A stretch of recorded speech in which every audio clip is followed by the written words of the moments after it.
Yeah.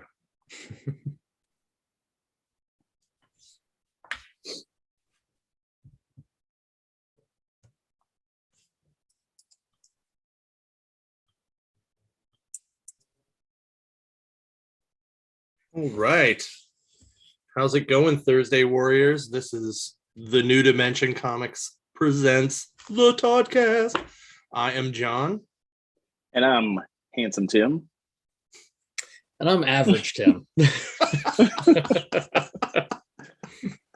And we are here to bring you your weekly dose of comic reviews, pop culture talk, and anything else that we find cool. But before we do, we need you to like, subscribe, hit the bell, leave some comments, interact with us. We're here for you, but we need you to be here for us too. So, John, I think you had some stuff. Be here for us. Yes. Absolutely. So, firstly, the reason that Average Tim is beside me is because we're in his house. He's going to help me out at Sci-Fi in the Valley this week down in Altoona. We have a ton of $3 silver there, along with some toys, some board games, some pricey books that I literally just priced on this table we're sitting at, that have not been out for sale yet, except for the one book that I offered Handsome Tim that he turned down. Yes. So he's not Smart Tim, at least. Oh, burn. No, I'm not. Well, if you ask my wife, because I didn't spend the money, then yes, I am Smart Tim. If you ask me in my comic book collection, then I'm Stupid Tim. I still love you. Thanks. So we're here this weekend, and then next Thursday we have the return of cosplay karaoke with some horror theme. So make sure you check that out. And then next weekend is the return of Three Rivers Comic Con Light outside down at the waterfront in the parking lot. Lots of cool comics, comic creators, comic vendors, other vendors, toys, food trucks, convention beer, cosplay, you name it, we have it there. So come check it out. Weather, crossing our fingers, is good. Looks good so far. So Keep your fingers crossed. It's going to be warm next week, all week. It will. Starting this Monday, you'll be able to get your early bird ticket at any NDC starting at 10 a.m. And that gets you into the con from 10 to 12. Either day, it's $5 each day. After noon, 12 noon, it is free to the public both days. So just come and check it out. Goes till 7 on Saturday and then 5 on Sunday. Then after that, we'll be kind of hanging out down at Baltimore Comic Con. So just pop in and see us if you catch us. And then really, I think the next thing we have is what, the warehouse sale, I think. Yeah, in November. Yeah. So secret warehouse sale. So for those of you who were at the very first one we did, where like the whole room was filled with comics, it is almost that amount of books. I was there the other day. There are 200,000 plus just Marvel books set out on 2 giant islands. It's going to be really awesome, and it'll be a lot of fun. So make sure you guys come out for that. All right. So I guess we can go on to some comic news, or actually let me introduce Tim a little more here real quick. To make him feel like part of the team. Oh, thank you. So I've known Tim for 21 years. Last month. Last month, 21 years. Yeah, 21 years. That is insane. I've known him longer than some members of my family. So weirdly, and Tim and I are great friends. Love this dude to death. He's like my actual brother. This dude was so him and his wife and his kid during the pandemic decided they're going to build a Star Wars R2 unit. I'm not even kidding. Oh, wow. Check this out. This is the dome. Oh, hold on. This is just the dome. And that's the power. Oh, okay. So give it a second here. Wow. That's you should awesome. see this thing in action. Most of it is 3D printed, and it took him 10 months? 10 months from start to finish. Yeah. Which is That's super awesome. And it's not done yet, but it's gonna, slowly upgrade as we go with it. It's making its first con premiere this weekend at the 501st booth. Well, he spent his pandemic better than I did. We got a little Bo-Katan for our kiddo. We call her Boca Kiddo. So that's awesome. That's the other project. I didn't. Oh, the ear on fell yet, off. so- Yep. Okay. Let's just not stop. But it's a great time. I love coming down here and hanging out with these guys. Tim and his entire family are members of the 501st. Some of you may remember him from being on here when we did the 501st special with Zach and Josh as well. So, all right, now we can talk comics. Yes. Right. Do you want to go first? Do you want me to go first? I think, let me see. I think you went first last week, right? Okay. I think so. I'll go first. Yeah, I'll go first. All right. If you have it ready. Yeah, you're going to go in order in which that you sent me them. Yeah, either cool? way is fine. Yep. Okay. Bam. By the way, I did not read this book because I knew you were going to. Yes, I was so excited for this book. I read like the intro and I saw that it didn't have Nick Spencer's name in it. I was like, this book's so good. This book is so good. And I only read it was just the first page. So this is a new era of Spider-Man. It's not a reboot, it's continuation. So all the stuff that happened to Peter Parker happened to him. But this book opens up with him kind of needing some fresh air and going out for a swing to clear his head. And he runs into somebody, and you can see him in the back, excuse me. And, we know this is probably Ben Reilly. And I just love that it just actually says, who the bleep is that? Yeah, like it was like it just totally caught him off guard. He's right about the swing, and then here comes this guy. He goes something to the effect of, man, it's so great up here. There's nobody up here but me. And then boom, there goes Ben Reilly. So next panel was great too, because he's like, hey, Spider-Verse, get back here. And the whole time this other Spider-Man is just ignoring him, blowing him off. This other Spider-Man gets the best of him with some technology that just kind of makes Peter Parker look a little lame. And later in the issue, you find out that it is Ben Reilly. He meets up, he sees Peter outside. He's like, hey, what's up? They both have this excellent coiffed hair. Ben's a little bit more.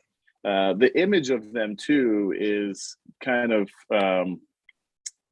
in line with what's going on with these characters. The way this is happening right now, Ben, who just showed back up, he's got it together right now, and Peter's life is still a mess. So I thought that was interesting, and I liked the way that Gleason drew that. And they sit down and they have a talk, and he tells Peter that he joined this thing called the Beyond Corporation. They bought up all these little pieces of Parker Industries from way back in Slott's run, and including the rights to Spider-Man. Because when Doc Ock was Superior Spider-Man, of course he was arrogant enough to trademark the name Spider-Man for Parker Industries. So now this Beyond Corporation technically owns the name of Spider-Man. And he's like, I don't really need you out here. I can do this. And he's like, well, I'm not trying to be a dick, but like, I wasn't asking. It was just kind of more letting you know that I'm going to be out there. And if you need me, we can team up. So enter the UFOs, and this is kind of there's a little bit of stuff that happens in between, but I don't want to give all of it away. But the UFOs show up. There's a fight with the UFOs, and Peter shows up and he's like, "Hey, I'm here. I'm going to stop you guys." And then Ben Riley's already been on the scene for a while fighting these guys, and he's got some excellent technology that helps to protect him, but doesn't do so much for Peter. And he ends up in a bad state at the end of this book. There's 2 other mini stories at the end. One is about somebody that approaches the Beyond Corporation because they have cloned Max Dillon, and they are working on using this torture method so they could see his memories, which was kind of weird. But the other one that was neat was Ben Riley shows up when Colleen Wing and the Daughters of the Dragon are cleaning up the streets, and he's like, "Hey, did you ever hear of the Beyond Corporation? We could use your help." So I'm excited to see what role they play in all this. But overall, the artwork was fantastic, and it was a really fun first issue. So I'm excited to see where this goes. Finally, a good Spider-Man book. Been waiting so long. Whoa. Let's get like 3 issues out. And then a good Spider-Man issue. A good Spider-Man issue. I'll correct that. I'll give you that. Okay. So. All right. So my first book is Eternals Celestia. This actually was pretty cool because it basically talked about Ajax and how she is connected to the Celestial that died in the Avengers 1 million storyline. Are you familiar with that at all? A little bit, but yeah, not like, too much, because I don't know a whole ton of the stuff with the Celestials. So yeah, so basically, like, the Avengers 1 million killed a Celestial in that storyline, and then they hollowed him out and turned him into Avengers Mountain. Yes. So I just didn't know Celestial, like too much about that's this Celestial here. That's the one that's not that one. Okay. But it's one of the ones that created the Eternals and had a psychic link with Ajax. Ajax, the one you see on the left. So she and Makiri, who is the one on the right, basically go on a journey to find that dead Celestial and see what's going on, because Ajax is very, very set that Celestial like meant more and was like their god and all this stuff. And yes, that actually was that Celestial apparently that died. So then they actually run into like they show her running into the Avengers 1 million and actually taking on them back in the day. Oh, wow. And like Starbrand like breaks her armor on her head and it just like reforms onto her head. There's a great huge fight scene where like Phoenix and Thor all tackle her. Everybody tries their hand. Like Ghost Rider is riding that mammoth and like whips like this basically like really long spine around her, rips her in half, and then she just gets reformed again. Oh wow. Yeah, it's really cool. And the only one she's actually afraid of is Agamotto as the Sorcerer Supreme. Yeah. Which was kind of cool. So they continue on to present day, and they find the Avengers Mountain and new Ghost Riders in there, Robbie Reyes, and he's like, no, the Celestial said we could live in there. And they're like, you guys are blasphemers. You've hollowed out the body of a Celestial and are living in it, which is kind of crazy when you think about it anyway. Yeah. And she psychically links up with the Ghost Rider to find out that is actually true. And she just can't believe it is pretty much the deal. And she just says, I can't believe I let the original Avengers live at the end. And that's the end of this issue. And these all lead up to this deviant story with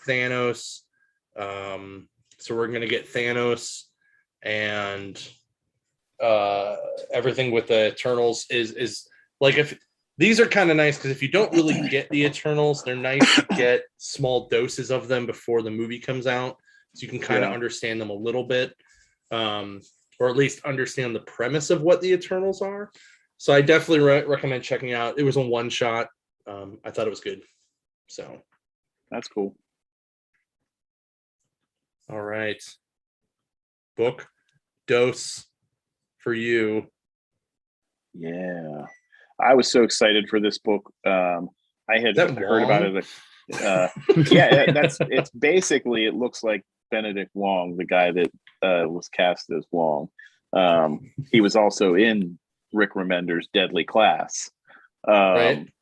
So I'm like, he was like, draw it like this. I needed to look like this guy because he probably wants a show for this. This was really fun. I was excited for it because Deadly Class is ending. Seven to Eternity, I believe, is over. Black Science is over. I'm like, what am I going to read by Rick Remender? So this is a really interesting first issue. You meet this guy, and there's a lot of great artwork at the beginning that kind of just sets up this scene in Vancouver, British Columbia, one of the worst hockey cities in the world. You're not wrong. Yep.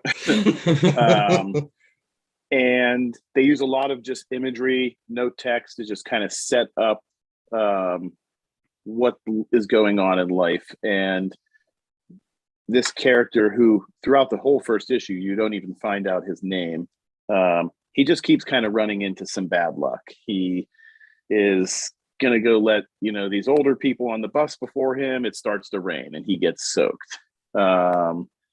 He gets off the bus, tries to come back, misses the bus, goes to the grocery store frustrated because when he tried to get off the bus, it was like he was invisible and people were just rushing on and not letting him out, and he runs into somebody.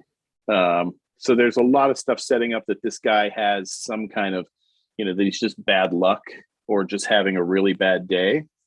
And he meets up with this young kid who's sitting there looking at this pigeon that's almost dead. And he doesn't even say anything to this kid. He just kind of looks at him, and the kid goes, "What? Like, I'm supposed to kill it?"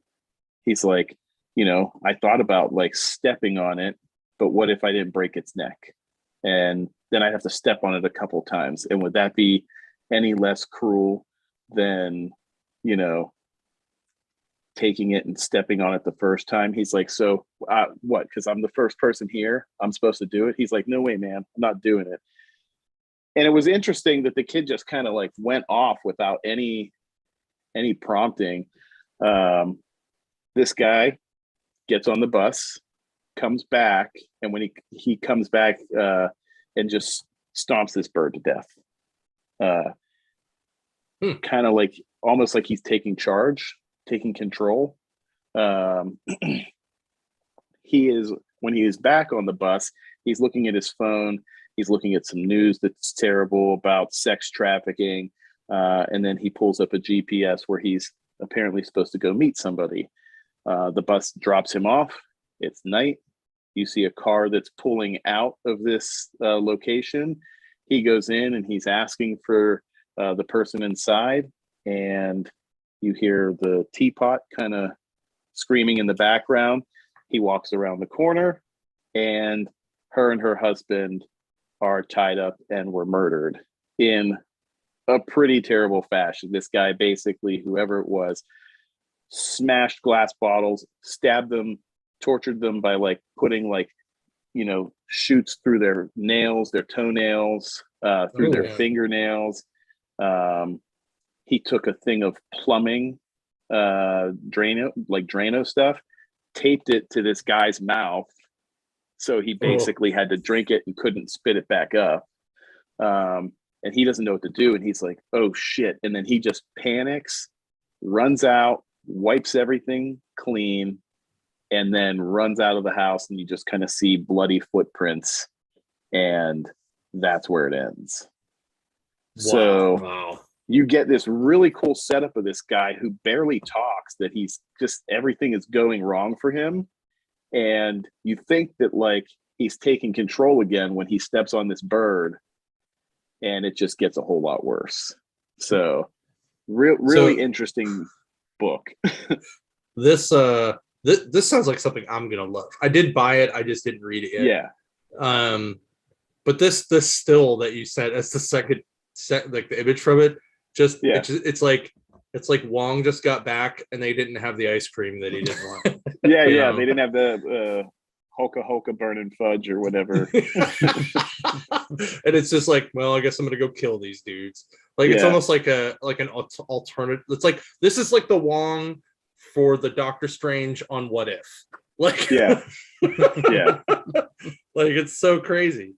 But I love it. So yeah, I think you would like it a lot. And like I said, the artwork was really good, and it really sets up the story in the first half where there's really not a lot of talking going on. So okay, cool. All right, my next book, and average Tim's probably gonna like this. So this is the Boom Studios Magic #7. This book is so freaking good. So basically at this point, the guild pack, who is Vraska, Kira, and Ralzeric, are hunting down the abbot from the Azorius Guild so that they can stop him, because he's bringing on the Merit Liege. And the Merit Liege is this giant alien ice being. 2020 indestructible. Yes. So like there's this whole thing where the guild pack is in a war room, and Alaria is like, we're gonna do this, and the other Azorius guy's like, no, we're gonna do this. And then the three planeswalkers are like, yeah, there's probably a leak somewhere, we should probably just planeswalk out of here, don't care where, and then just go right into his lair. So that's what they do. Then they they also find that that's where they've been keeping the body of Jace Ballerin, and the entire plane of Ravnica is starting to be mind controlled to kill each other for the Merit Liege. So while this is going on, they're having a fight with the abbot, and they're totally actually kicking his ass. And all of a sudden, like there's some really great fight scenes, and what happens but swoops down after they save Jace and fucking Niv Mizzet eats the abbot. So this giant metal dragon wow, flies in and just goes chomp. And they're all like, whoa.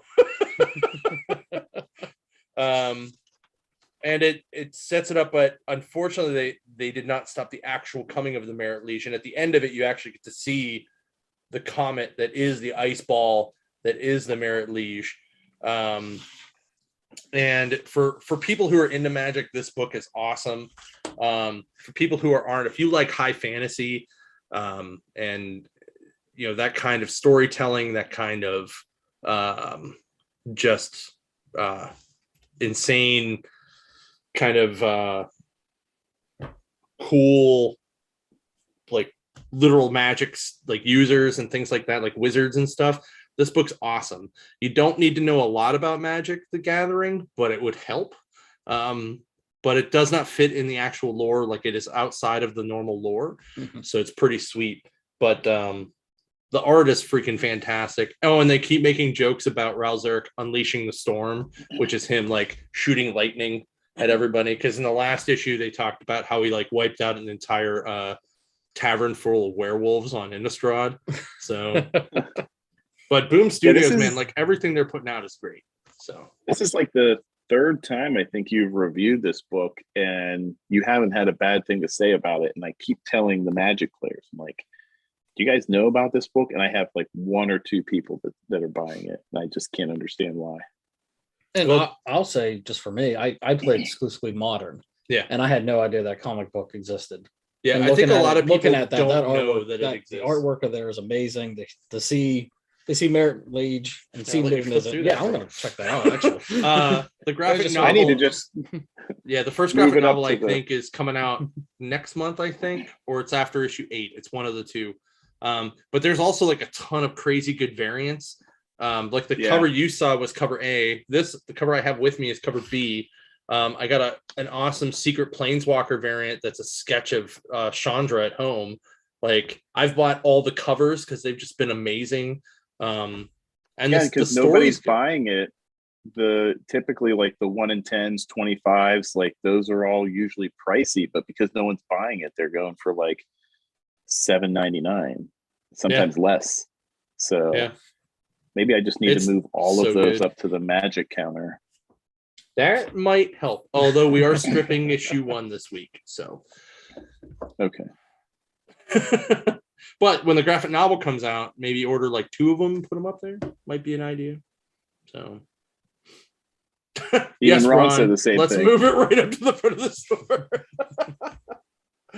So it is very good. I really enjoy it. I think Scott's reading it out at the Mills, and I know Lauren's reading it up at Cranberry. And I think Kyle and Ohio are all reading it. Like, so staff is reading the book, but nobody else is reading the book. Yeah. It's so good.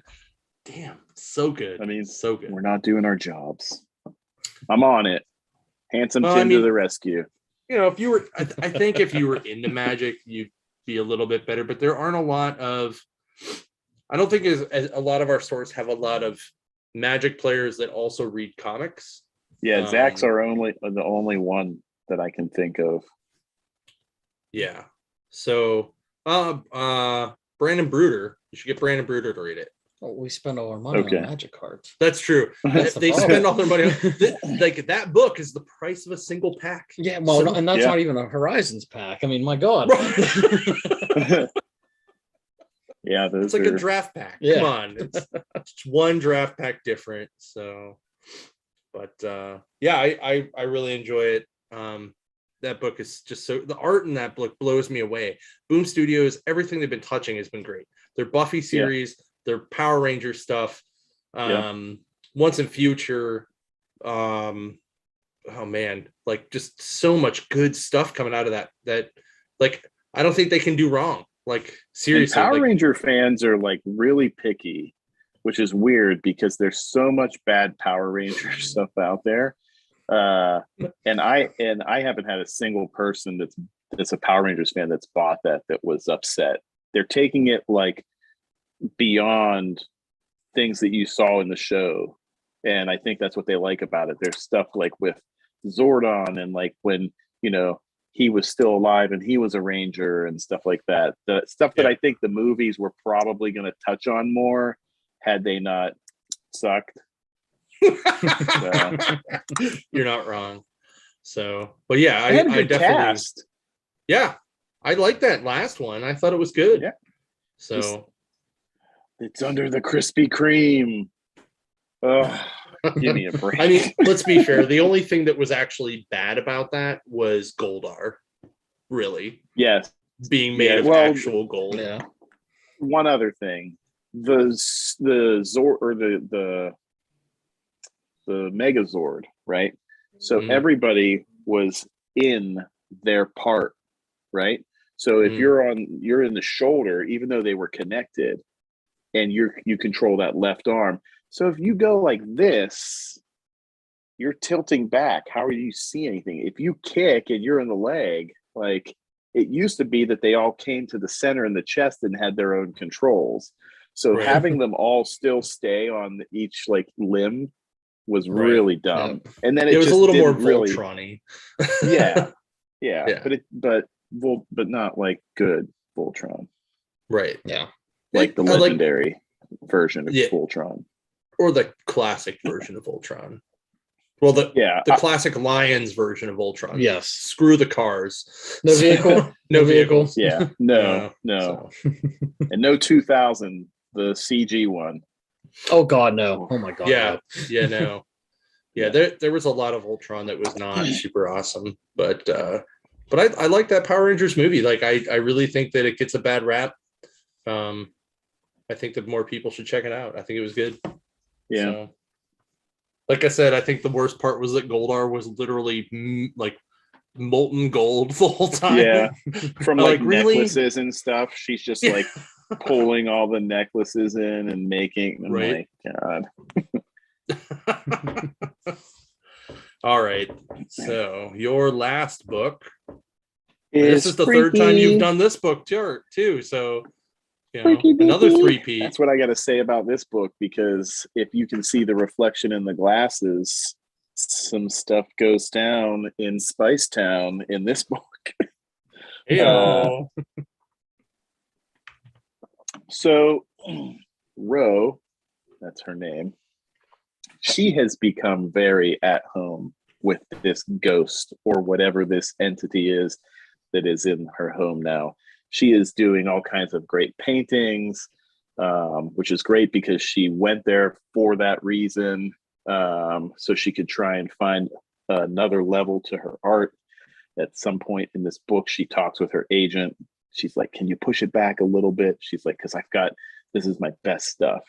But you see them now that we've gotten past that second issue where she was a little like apprehensive as what this thing was. Now it's just like, hey, I'm hanging out. Like, I'll put some tea on for you, or here's a glass of wine. Oh, I really like that painting. They're hanging out watching like Love Actually. They're dancing. It's very weird when you see this thing because it has a full body, but its head kind of just is black and fades up into darkness. And it's very, very weird. They have a holiday together, and they get each other presents. And he takes her to this room. It's all dark, covers her eyes, gives her a candle, and she opens them, raises the candle up.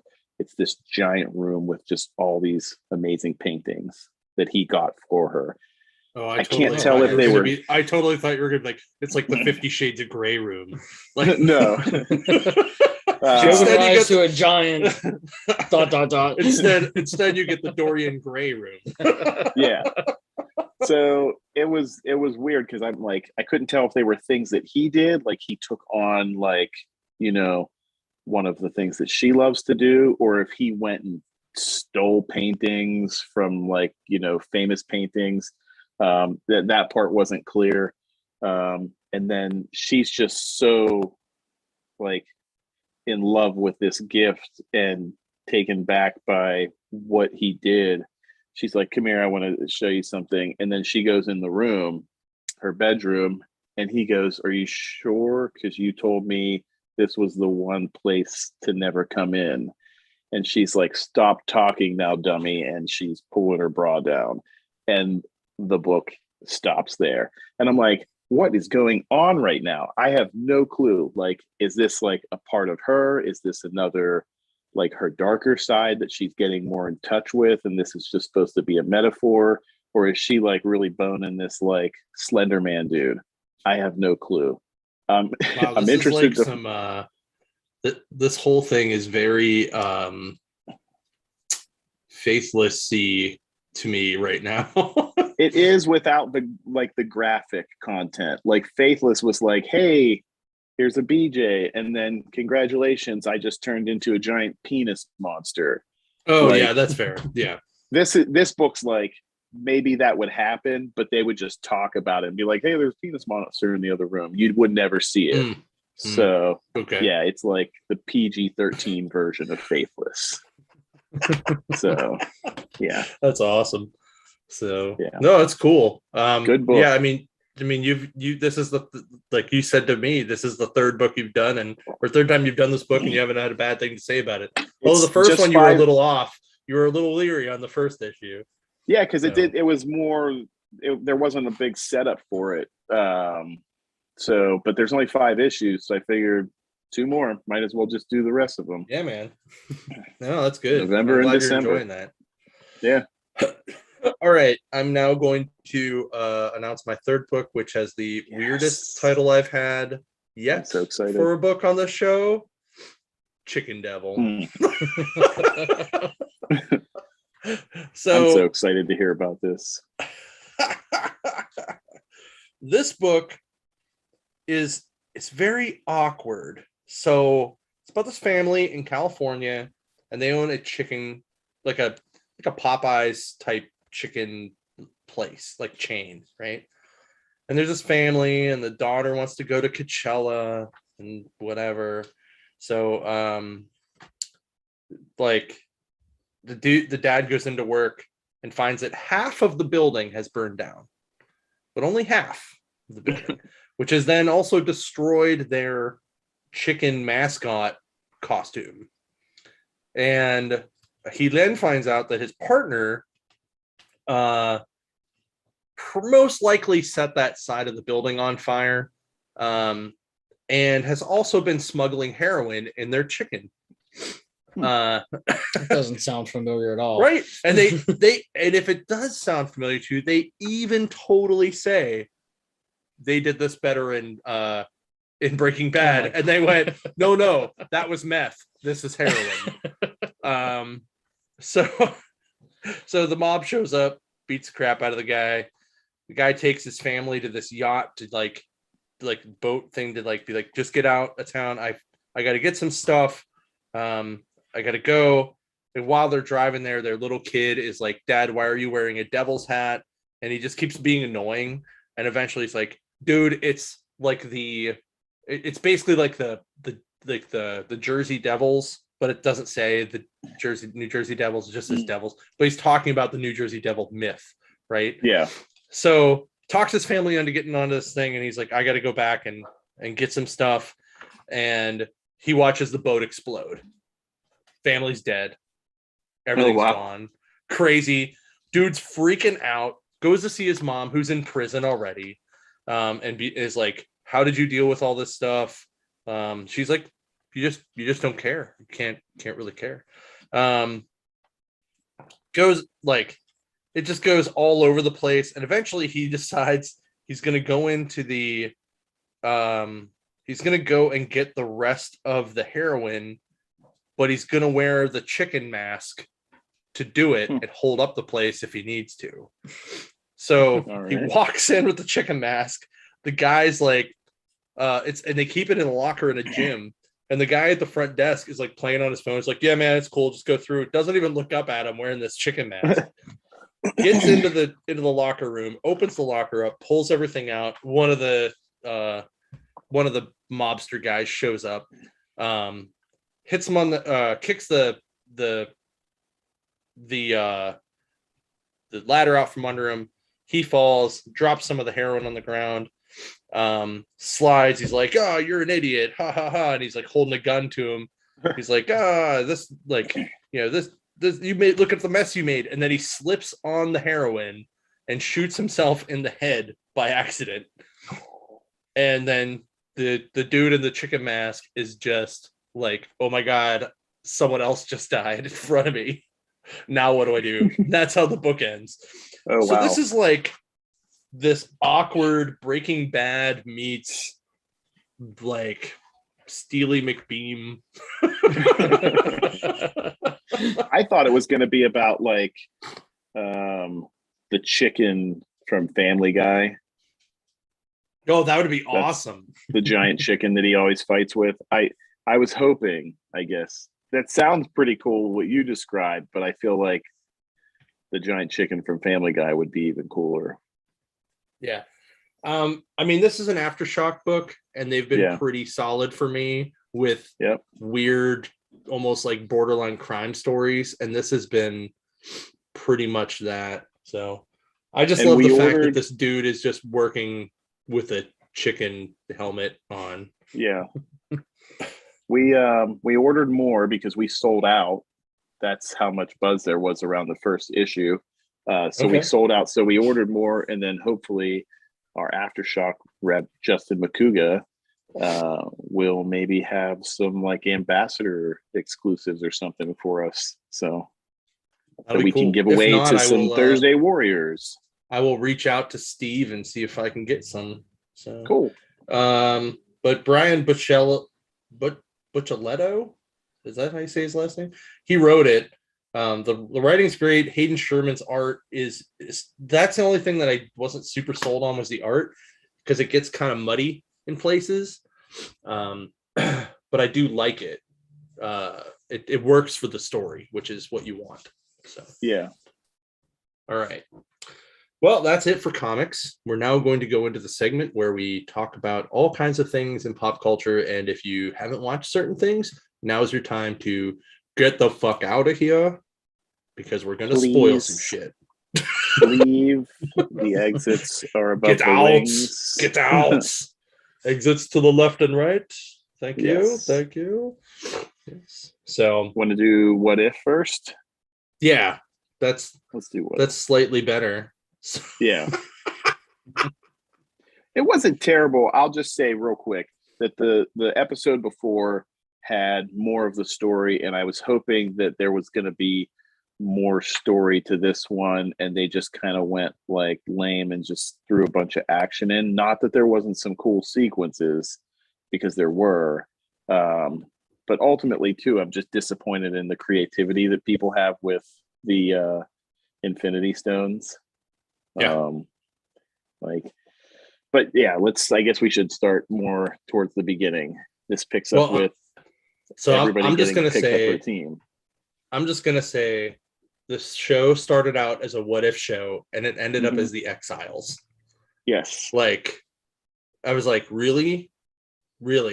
And instead of calling them the Exiles, like they probably should have, they called them the Guardians of the Multiverse. Guardians of the Multiverse. Yeah. And I'm just like, really? Because think about if this were like if they would have actually been like, we're going to build this into the Exiles, and these are going to be our Exiles, and this is going to be the show that we're going to do next season. The lineup would have been awesome, except for Killmonger. He was such a tool bag, and everybody knew what was coming. As soon as he got on that team, I'm like, are you serious? He's the guy you're going to pull? You're not going to pull Shuri from that? Come on. Like, you're going to pull the guy that already backstabbed somebody. Yeah. Like Tony Stark. Yeah. I will also say the highlight of this episode for me, and this is going to sound real stupid, is the beginning, because it's basically Winter Soldier's beginning, and we get some Batroc the Leaper, except that he's fighting Captain Carter. With better moves, moves that he had in Winter Soldier, and he talks, and he has a French, because the other guy was a UFC fighter, so they're like, yeah, you're not going to get lines, so just chill. But he was also French Canadian. Yes, but this guy got lines in this one, so I felt like we finally got what we should have got back in Winter Soldier. Yeah. So I definitely felt it was a slightly better opening to Winter Soldier than the one we got in Winter Soldier.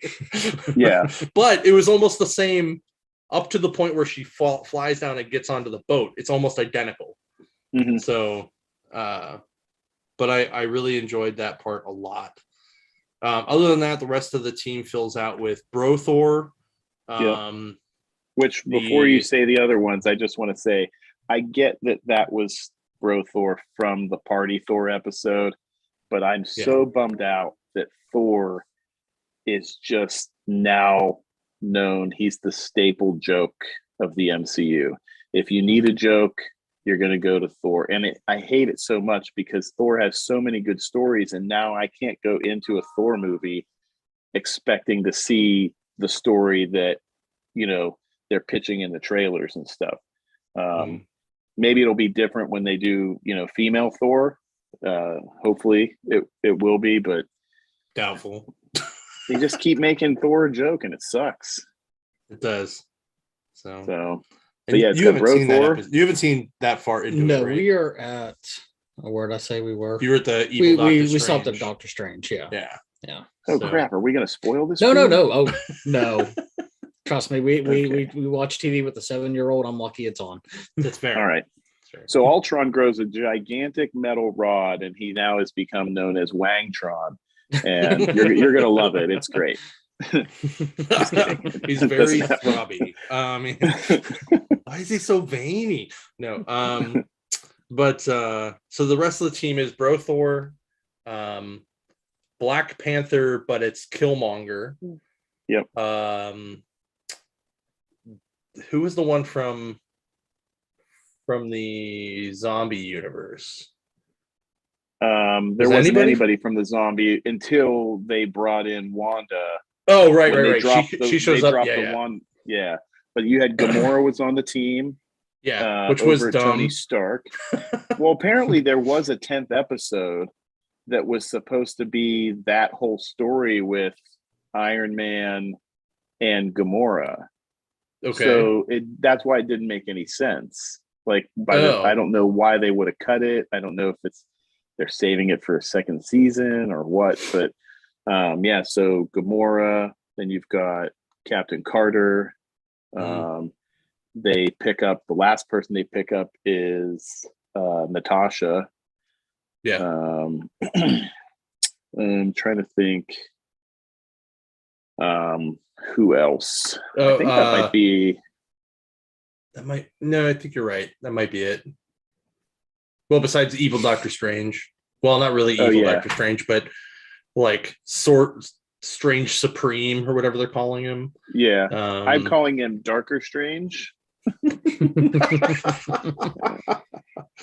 Darker Strange. Yeah. Like that's pretty accurate.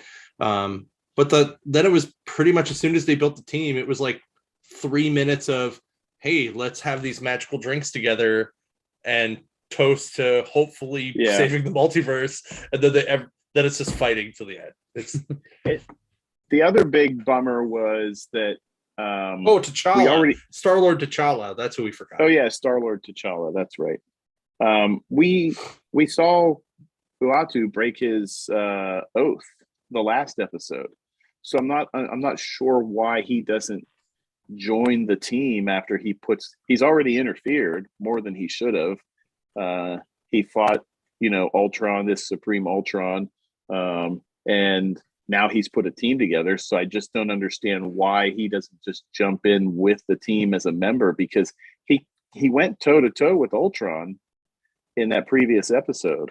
So I feel like he probably could have been in the episode. Would have been cool to see Uatu maybe like get the stones somehow. Would have been kind of fun instead of seeing Killmonger get them, which we all, like you said, we all knew was going to happen. I love the Arnim Zola like actual face in the chest though. Yes, like that was awesome. And to see how that happens, watch this episode. There were some good parts. It's just I just felt like it was a little lackluster compared to some of the other episodes, but I think it's just because of the 30-minute format. And it was broken apart into 2 from the episode before, and some of the characters I just didn't like out of the episodes. Like I liked some of these characters less than I liked the characters that were actually in the Avengers on the MCU proper, because those guys you basically loved every single one of them because of what they did in their whole movie, and you learned to love them. These guys, it really felt like an Exiles thing to me, and I was like, oh man, if Nocturne shows up in this, I'm going to be super pumped, but didn't happen. So Captain Carter is I'm excited. I hope she sticks around in some capacity. And then it was cool that what looked like our regular MCU universe, they dropped Black Widow from that barren wasteland that she was in. They dropped her into our universe. So like they were like, we got to make up with Scarlett Johansson. We got to make up with her before this episode drops, so she can be in that movie. But she didn't voice her for this entire thing, which is even weirder, but Although Lake Bell did a great job, I will say. Yeah. So I thought for the most part the voice acting was pretty good. I wish James Spader would have been back as Ultron. So yeah, I thought most of the voice acting was very good. It was a good mix of the actual character people and not. The guy that did Disney, Ultron did, just real quick, the guy that did Ultron did the Red Skull voice in Infinity War. Yeah, so he actually did a couple voices on What If. Yeah. So I liked his Red Skull work better. Yeah, me too. So speaking of Disney Plus, today they've released a thoroughly backed rumor. I don't know if it's been official yet that you're getting a WandaVision spinoff with Agatha. Agatha all along. Oh, that's cool. So what a lot of people don't know is in the comics, she actually does become a good guy. Like she becomes like the apprentice of Doctor Strange. So while I think that would be cool, I don't know how it would go live action well, in my opinion. I don't know if it's going to actually translate out. I think Catherine Hahn can carry that character very well. Mm-hmm. I just don't know what they can meld with that to make it really pop. But we'll see. Just guessing, like right off the top, I'm thinking maybe whatever would happen to Scarlet Witch in, or even Doctor Strange in the Doctor Strange movie, leaves this void. The spell breaks, and then she, is going to fill that void. That's the cool thing about the shows is, if you don't want to watch it, you don't have to watch it. You still get the movies and you're still going to get the basic story, but the shows can flush out these characters more than the movies ever could. So, yeah. Right. Tim, you're being too quiet. I just like listening. You're such a good listener. I try. You don't know, but on the other side of him, there is an IV of beer going straight into his. He's just drunk. It's okay. All right. So the. Okay, sorry. Nope, I was just going to our last topic, but go ahead. I was gonna do that also, but in a creative way. You know how like they hang the flag upside down, and that means that they're distressed in America, right? Mm-hmm. If the flag's upside, so I'm gonna hold this book upside down because to symbolize the distress that is going on within this movie and within this universe, because this movie was poop. All right. Oh yeah. There's your intro. Here we go. We're talking about Venom 2, everybody. Okay. So I thought it was just slightly better than the last one. However, like my biggest complaints. So Justin Comp and I went to see this together after we were at the gaming convention in Monroeville last week. And like, first off, so it's an hour and a half long, right? Yeah. So you would think, okay, cool. There's going to be like 15 maybe minutes of previews.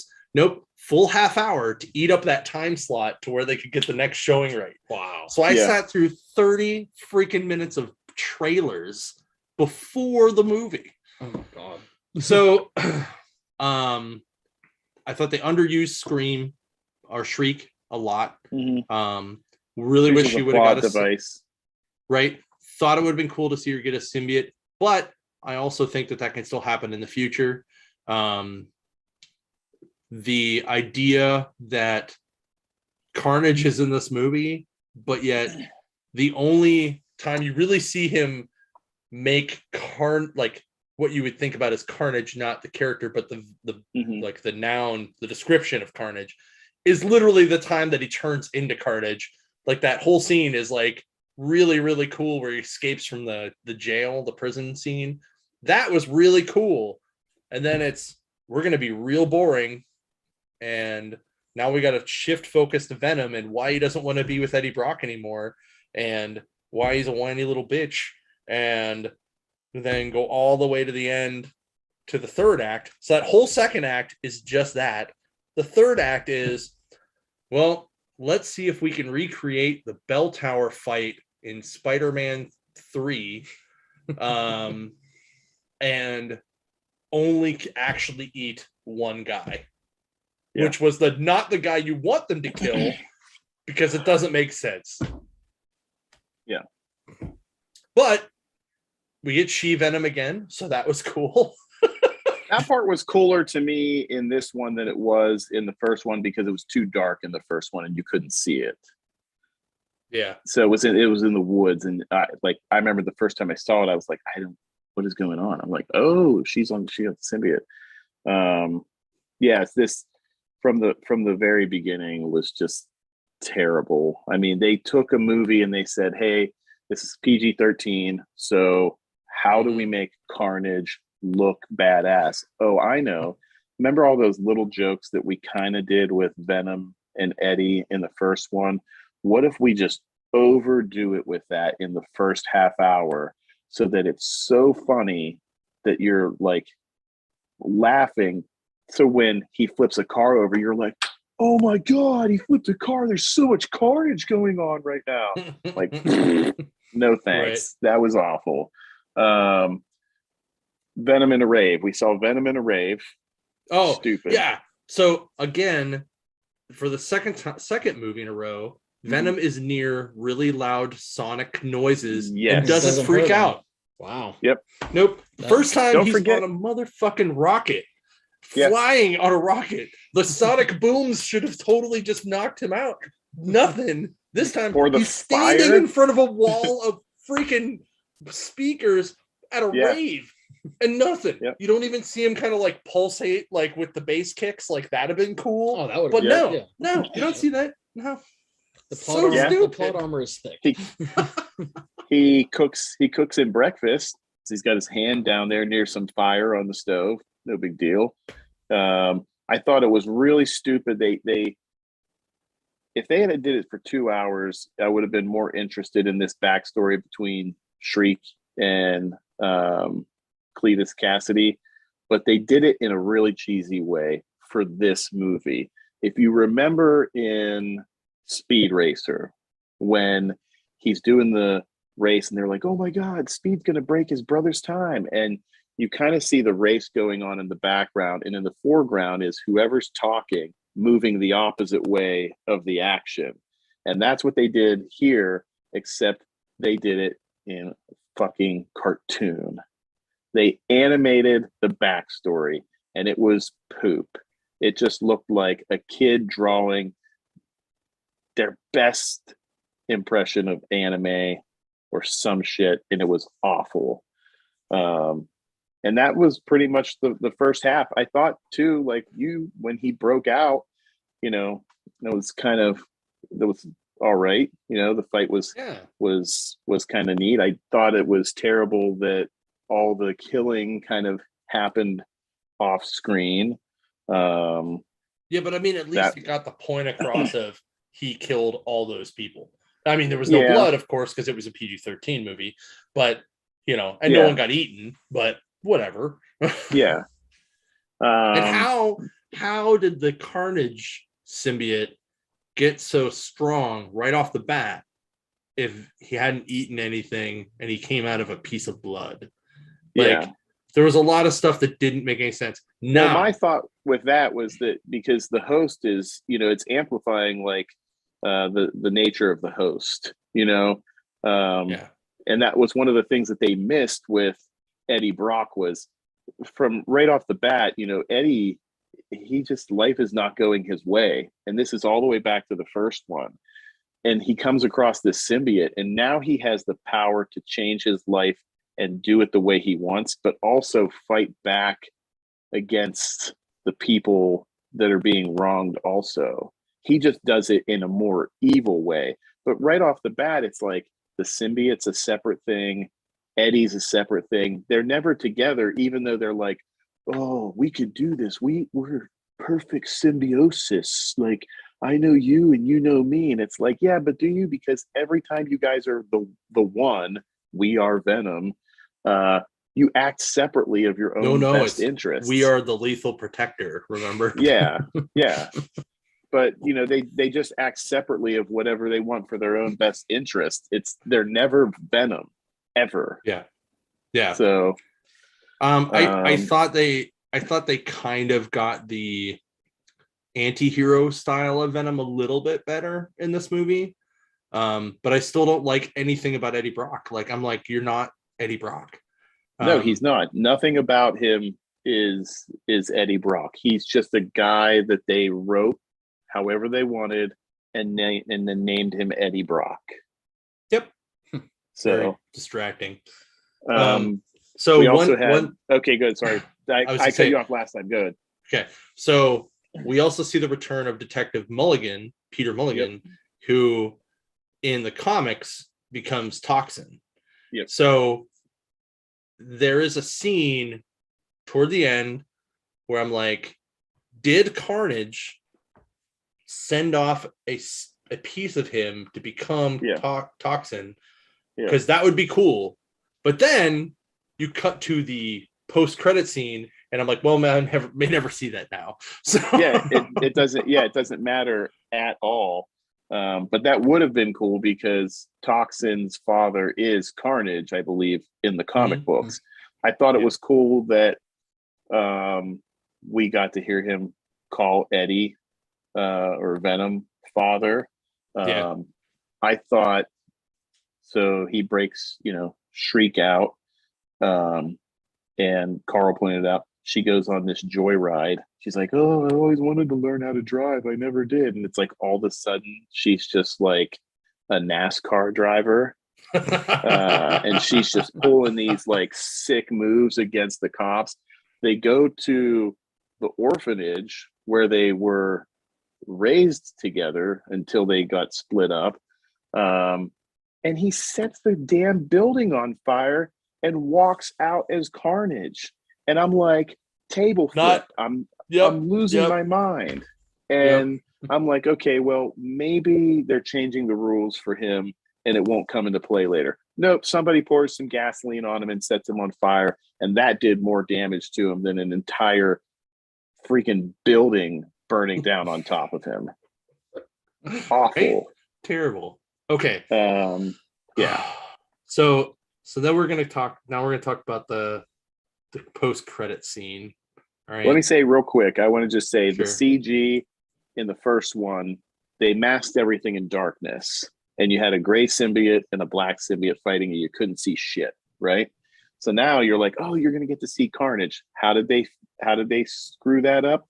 They did this church where half of it was lit in orange and yellow, and that's the half Carnage was on, and the other half was black, and that's the half Venom was on. So you still couldn't see shit. It just fooled people into thinking that you could. And I'm so angry. I think I've misused air quotes like 12 times. So okay, post-credit scene. Wait, so sorry. Sorry, I also have to say the line in the church when Venom walks in and goes, "Oh shit, Eddie, it's a red one." Nope, not coming out. It's a red one. I'm like, really? Like, come on. We saw this with the Hulk. Sorry. Yep. Wasn't that funny there either? Come on.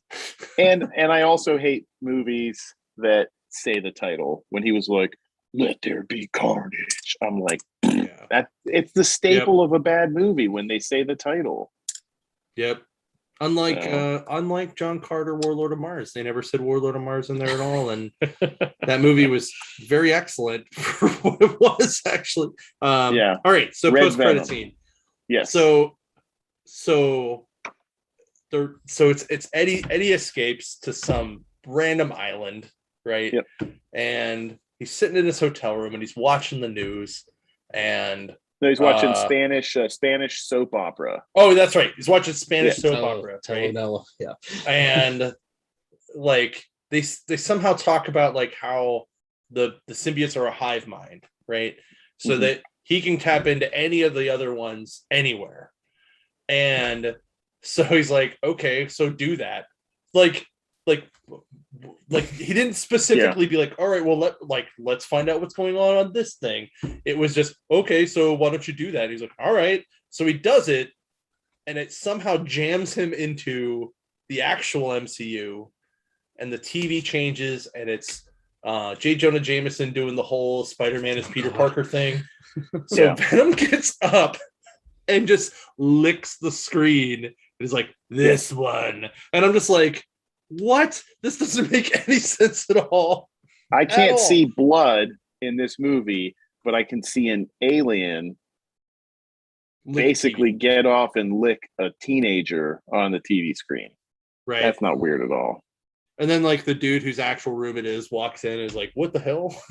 Yeah. Now, the only cool-ish thing that may come out of this is now, if No Way Home works out the way it possibly can now, we may actually have the Sinister Six. Because we now have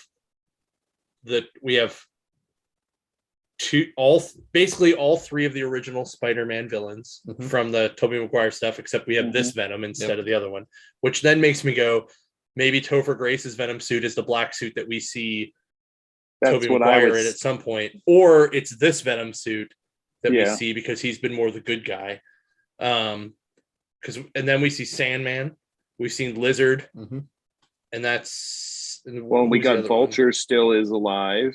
And Vulture is still alive. Yeah. So we're going past 6. And then if somehow if you don't count Mysterio's alive, like, if you consider if we just consider both Venoms being one Venom, like one of them's going to be bad, then that would be the 6. If Mysterio is actually dead, which we think he is, and then we get everybody, or Mysterio's alive and the Vulture is just too old to be in the thing because he's Michael Keaton. Nothing against Michael Keaton, but that's actually kind of a cool thing in my opinion. But how are you going to make that Eddie Brock Venom? How are you going to get that Eddie Brock Venom to be all of a sudden the evil Venom that you need to be in the Sinister Six? That's what I want to know. Or if we get some kind of random team up against the Topher Grace one, I really hope the Topher Grace one beats the shit out of this one. Well, there's some cool setup with the thought of him licking the screen because he sees something in this Peter Parker. And then my guess would be at some point, if Venom does make it in, he leaves Eddie and goes to Spider-Man. So we may get to see a little bit of that, but when the best part of your movie is that you can say at the end they tied it into the MCU, so hopefully Marvel will fix it, then your movie sucked. Your movie sucked. And I think the Marvel universe is now worse for having these films attached to it, and they did some other crappy ones too. I mean, they've done some ones that we haven't liked, and now they're worse. These are now the worst films in the MCU. Yep. Venom 1 and Venom 2. Automatically the worst. Automatically. Yeah, they jumped to being the best films in the Venomverse because they were the only freaking ones, to the worst films in the MCU. Congratulations. You wrote yourself into Sucktown. You're awful.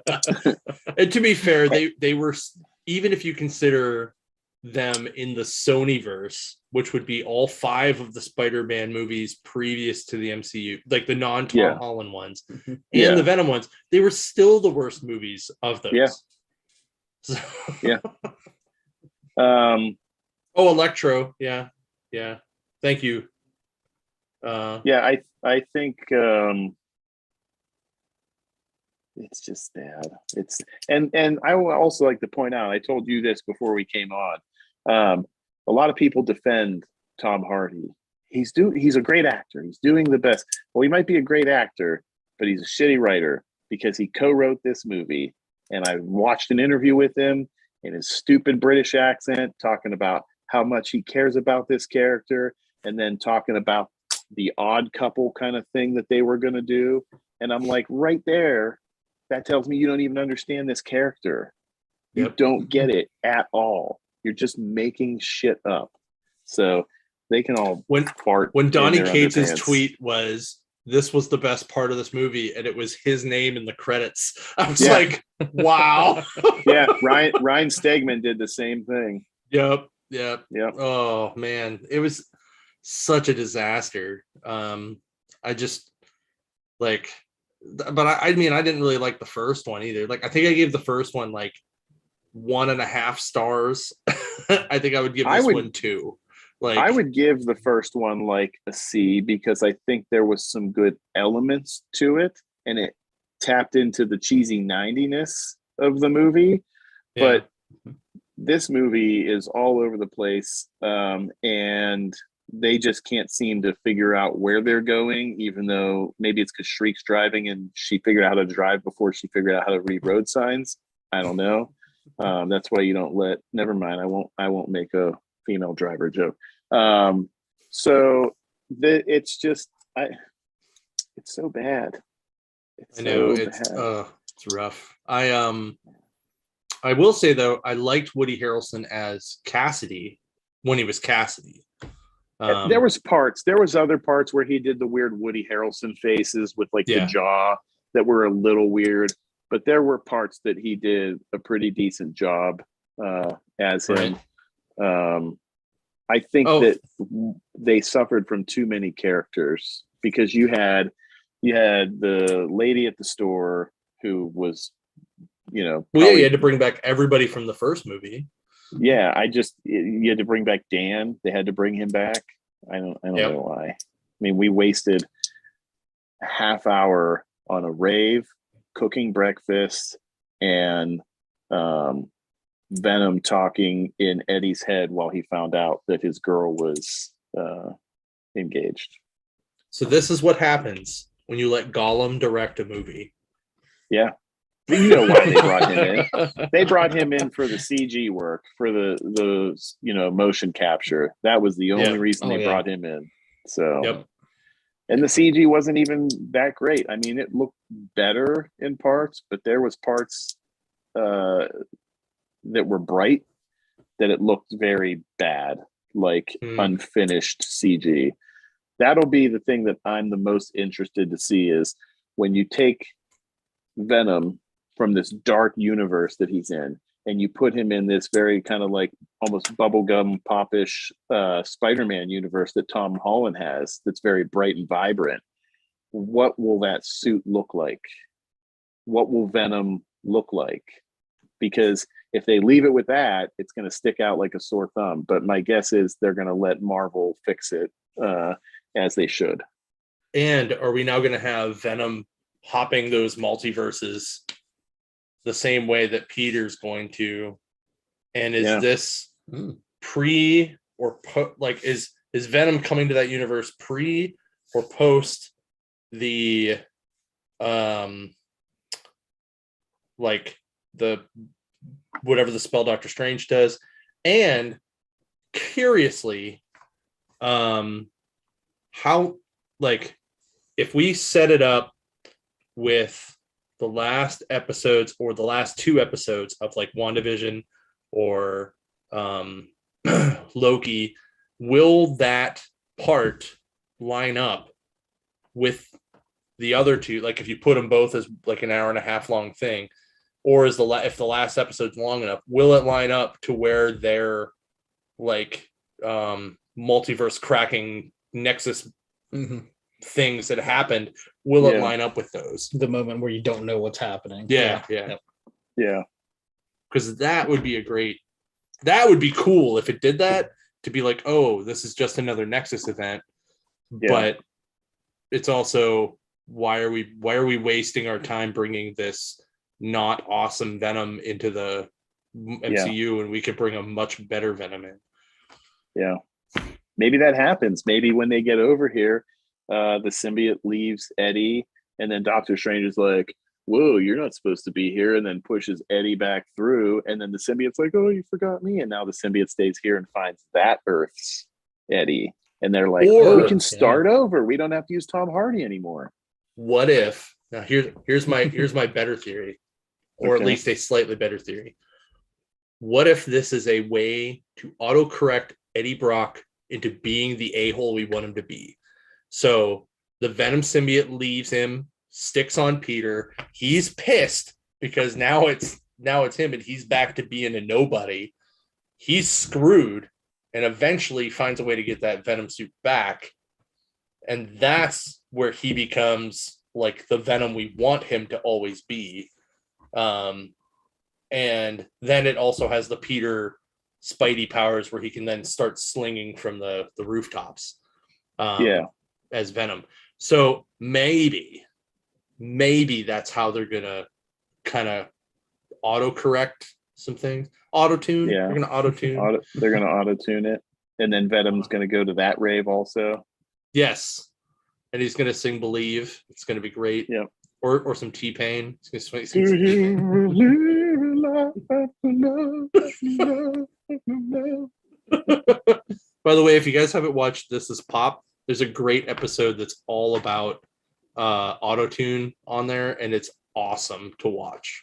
It's on Netflix. Check it out if you're into very interesting, awkward documentaries. This one's literally about the rise and fall of auto-tune and how it was a thing for a long time, and then all of a sudden T-Pain made it like huge, and like it was awesome. You should totally check it out. So there's also another good one about how Sweden writes the best songs. So, but they do. Cool. All right, I think that's about it. Yeah. Next week, we have cosplay karaoke, so it's probably going to be an off week unless Tim and I decide to do it a little earlier in the day. We'll let you know. But if not, and you want to come down to cosplay karaoke, I think it starts at 7 or 7:30. It's $5 to come in. All that money goes to the Heroes Initiative. It's $10 if you want to sing, and it's a whole lot of fun. It's horror themed, so wear your Venom masks and come be a better Venom. If you come dressed as Venom and you sing Share Believe, I will buy you 1 month of Disney Plus.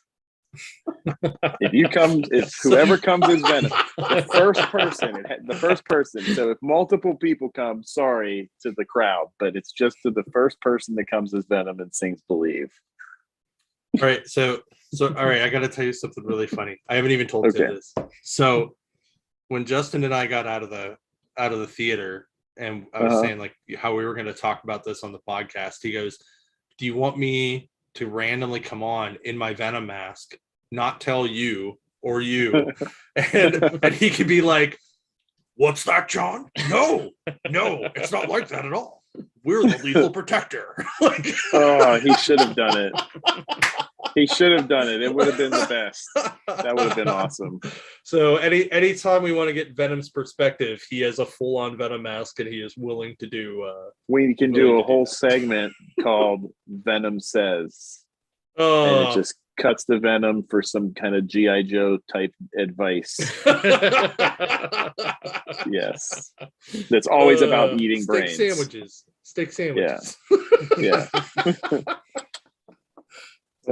Ron said he'll fill in next week if you want him to. Ron likes to be on the show. I know he does.